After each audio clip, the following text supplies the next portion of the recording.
Good evening friends, বিগত দিনের মতন আজকে আবার আমরা হাজির হয়েছি আমাদের নতুন টপিক নিয়ে। সেটা হচ্ছে subtotal and grand total. Subtotal and grand total এই টপিকটা এক্সেলের একটা মোস্ট ইম্পর্টেন্ট টপিক। সাবটোটাল মানে আমরা কি বুঝতে পারি? সাবটোটাল মানে হচ্ছে কোনো প্রেজেন্টেশনস বা কোনো ডেটার্স ক্যাটাগরি ওয়াইজ টোটাল, আর গ্র্যান্ড টোটাল মানে ওভারঅল টোটাল। ঠিক আছে, ধরো তোমার কোনো ডেটা দেওয়া হয়েছে, সেই ডেটার উপর সেই ডেটার উপরে তোমাকে সাবটোটাল করতে বলছে। তাহলে কি করতে হবে? আমাদেরকে প্রথমে শর্ট করে নিতে হবে। সাবটোটালে কি হয়, একসঙ্গে কয়েকটা জিনিস কমন থাকে। ঠিক আছে, হয় ব্যাচ কমন থাকে, বা নাম কমন থাকে, বা কোন রকমের যে ডেটার নাম কমন থাকে। তো সেগুলো সে ওয়াইজ তোমাদের যদি টোটাল করতে হয়, আর ডিপার্টমেন্ট কমন থাকে, তাহলে আমাদের কি করতে হবে, মানে যদি কোনো জায়গার কোনো ডেটার কোনো কিছু কমন থাকে, তা কমন ওয়াইজ টোটাল করার জন্য আর ওভারঅল কোনো কিছু টোটাল করার জন্য আমরা সাবটোটাল এন্ড গ্র্যান্ড টোটালকে ইউজ করতে পারি। যেমন দেখো, আমাদের এখানে একটা ডেটাবেস অনুযায়ী সাবটোটাল এন্ড গ্র্যান্ড টোটালে আমাদেরকে কিছু ব্যাচ দেওয়া আছে। ঠিক আছে, নর্মালি আমরা কম্পিউটার ক্লাসে যাই, সিটার কোর্স করি, বেসিক কোর্স করি, ট্যালেন্ট কোর্স করি, ডিপ্লোমার কোর্স করি, তারপরে ড্রয়িংস এর কোর্স করি, বিভিন্ন রকমের কোর্স করি। তো কোর্সগুলো করি, তো এবার কোর্স অনুযায়ী যদি আমাদের স্টুডেন্টস থাকে এবং তাদের ফিস থাকে, তাহলে আমরা যদি হিসাব করতে চাই যে প্রত্যেকটা কোর্স অনুযায়ী কত পয়সা আসছে এবং ওভারঅল কোর্স অনুযায়ী কত পয়সা আসছে, তাহলে আমরা সাবটোটাল গ্র্যান্ড টোটাল ইউজ করতে পারি। ঠিক আছে, তো আমরা এখানে একটা ডেটাবেস দিয়েছি, ডেটাবেসের নিচে আমাদের টোটাল মার্কস আর ফিস আছে। ঠিক আছে, আর নিচে কিছু কোশ্চেন্স আছে। কোশ্চেন্স কি বলেছে? Sort the above created database batch wise, then by name wise, then by fees wise. Sort কেন করতে বলেছে? সর্ট এই কারণে করতে বলেছে, সর্ট করলে আমাদের কি হবে, আমাদেরকে যে যদি ডেটাগুলো এদিক ওদিক থাকে তাহলে র্যান্ডামলি থাকবে, সেটা সেট হয়ে যাবে। কি করে করব দেখো, প্রথমে আমাদেরকে পুরো ডেটাবেসটা সিলেক্ট করতে হবে। সিলেক্ট করার পরে ডেটা থেকে আমরা যাব শর্টে। ঠিক আছে, শর্টে গেলাম। তো কি বলছে, sort by batch wise, add লেভেলে ক্লিক করব, then by name wise, add লেভেলে ক্লিক করব, দেন বাই ফিজ ওয়াইজ। ঠিক আছে, ওকে করে দিলাম। তাহলে দেখো ডেটাটা সাজানো হয়ে গেল। এবার আমাদের এখানে কিছু কোশ্চেন্স আছে, প্রত্যেকটা স্টুডেন্টস কিছু ফিস দিয়েছে, ফিজের আমাদের এখানে কিছু হিসাব আছে। ঠিক আছে, এই হিসাবটা আমরা কি করে এখানে ক্যালকুলেট করব? দেখো, বাজার সিটিটিপি ব্যাচ হলে 350 টাকা হবে। ঠিক আছে, তাহলে আমরা কি করব, ইকুয়ালস টু এফ ব্র্যাকেট বলেছে ব্যাচ, যদি সিটিটিপি হয় তাহলে কত টাকা হবে? 350 টাকা। ঠিক আছে, আবার এফ আবার ব্যাচ,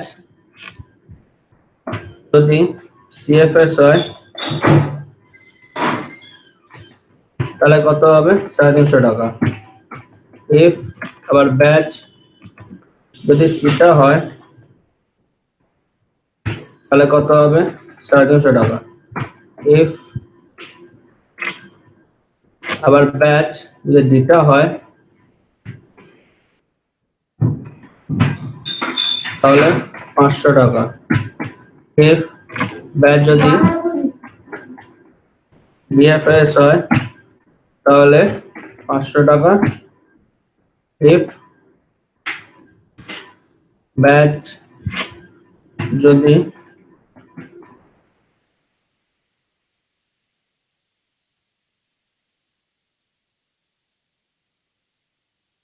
এটা ডিপোজ করে দেবো, তাহলে দেখো প্রত্যেকটা ব্যাচে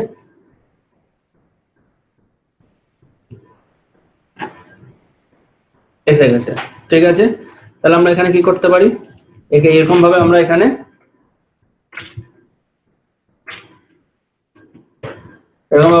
ফিস ক্যালকুলেট করতে পারি। ঠিক আছে, এবার ধরো এখানে লিখেছে টোটাল করতে, তাহলে 10 আর উইন্ডোজের টোটাল কে কত পেয়েছে সাবজেক্টে, তাহলে আমরা কি করে করব, 10 প্লাস উইন্ডোজ এসছে, টোটাল আমরা করে দিলাম। এবার আমাদেরকে বলেছে গ্রুপ ওয়াইজ করতে। দেখো এখানে সিটা দুটো ব্যাচ, ডিটা দুটো ব্যাচ, তার মানে ডিটা দুটো ব্যাচ অনুযায়ী ডিটা কত টাকা আসছে 1000 টাকা, সিটা দুটো ব্যাচ কত আসছে 700 টাকা, সিএফএস একটা ব্যাচ, সিডিডিবির একটা ব্যাচ, জিডিডিবির একটা ব্যাচ। তাহলে ব্যাচ ওয়াইজ টোটাল আর টোটাল কত টাকা আসছে আমাদেরকে কি করে হিসাব করব, টোটাল ডেটাবেসটা সিলেক্ট করব। ঠিক আছে, সিলেক্ট করে ডেটা থেকে আমরা যাব কোথায়, সাবটোটালে। সাবটোটালে যাব, এখানে আমরা চয়েস কি করব ব্যাচ ওয়াইজ আর টোটাল করব। ঠিক আছে, টোটালটা করব না, সরি ফিজটা করব, ফিজ হয়ে যায় যত দেখছি। ওকে, তাহলে দেখো আমাদের ব্যাচ ওয়াইজ টোটাল চলে এসেছে। সিএডিএফ ব্যাচের কত টাকা 350, ঠিক আছে, সিএডিএফ ব্যাচের 350। সিএফএস দেখো টোটাল 350, সেটা দুটো ব্যাচ 700, ডিএডিবি 600, ডিএফএস 500, ডেটা 500, আর এখানে গ্র্যান্ড টোটাল কত এসছে, গ্র্যান্ড টোটাল কত এসছে আমার এখানে 3500। আমি যদি ব্যাচ ওয়াইজ গুলোকে বন্ধ করে দিই তাহলে এখানে মাইনাস সাইন দিয়ে আমরা এগুলোকে বন্ধ করে দিতে পারবো। তো শুধু গ্র্যান্ড টোটাল দেখতে চাই, গ্র্যান্ড টোটাল দেখতে পারি, আর ওপেন করে দিলে আমরা ব্যাচ ওয়াইজও দেখতে পাবো। ঠিক আছে, তো এইভাবে আমরা কি করতে পারি, subtotal and grand total calculations করতে পারি। শুধু ফিজের ক্ষেত্রেই নয়, আমরা যদি চাই টোটালের ক্ষেত্রে ম্যাক্সিমাম মিনিমাম করতে পারি। ঠিক আছে, কিরকম করে, টোটাল ডেটাবেসটা সিলেক্ট করবে, ঠিক আছে, ডেটা থেকে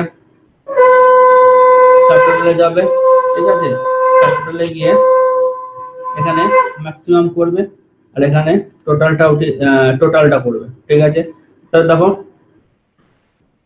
টোটাল নাম্বারটা চলে এসেছে, টোটাল কত পেয়েছে, কত নাম্বার হাইয়েস্ট ম্যাক্সিমাম আছে 172। সিমিলার ওয়াইজ তুমি যদি সাবটোটালে যাও, ম্যাক্সিমাম তুমি যদি এখানে মিনিমাম করো, তো মিনিমাম নাম্বার কত আছে সেটা তোমাকে দেখিয়ে দিবে।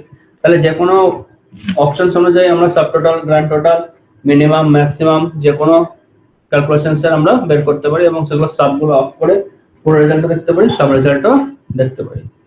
ঠিক আছে, তোমাদের কোনো কোশ্চেন্স থাকলে আমাদেরকে কমেন্ট বক্সে কোশ্চেন্স করে জানাবে, কোনো কোয়েরি থাকলে আমাদেরকে বলবে এবং আমাদের ভিডিও ভালো লাগলে লাইক, শেয়ার এবং সাবস্ক্রাইব করবে। ওকে, থ্যাংক ইউ।